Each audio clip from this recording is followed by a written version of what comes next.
உங்களுக்கு என்னைக்காரும் என்னைய வந்து பாத்திருக்கீங்களா? என்னைய பத்தி உங்களுக்கு என்ன தெரியும்? ஃபர்ஸ்ட் என்னைய பத்தி இது வரைக்கும் நீங்க எங்க வேணாலும் போய் கேட்டு பாருங்க, என்ன வேணாலும் பண்ணுங்க, என் கூட இருக்கவங்களுக்கு எல்லாருக்கும் தெரியும். பிளஸ் வந்து நான் எப்படின்றது எனக்கு தெரிஞ்சா போதும்.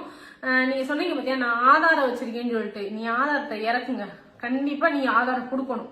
கொடுக்கலையா இந்த மீடியா முன்னாடி நீங்க வந்து பதில் சொல்லியே ஆகணும்.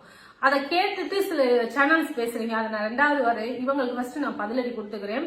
என்ன தைரியத்துல நீங்க எல்லாம் வந்து நியூஸ்ல வந்து உதயா சுமதி வந்து இப்படி போறா 1 லட்சம், உங்களுக்கு எல்லாம் பேசுறதுக்கு என்ன தகுதி இருக்கு? ஃபர்ஸ்ட் எனக்கு இருக்க வழி எனக்கு மட்டும்தான் தெரியும். நான் ஒரு கணவனை இழந்து என் பிள்ளைய வந்து பால் குடிக்கிற டயத்துல அவன் விட்டுட்டு போனா, இப்ப என் பிள்ளைய இந்த அளவுக்கு நான் வளர்த்துட்டு வந்து வச்சிருக்கேன்னா அது ஏன் திறமை.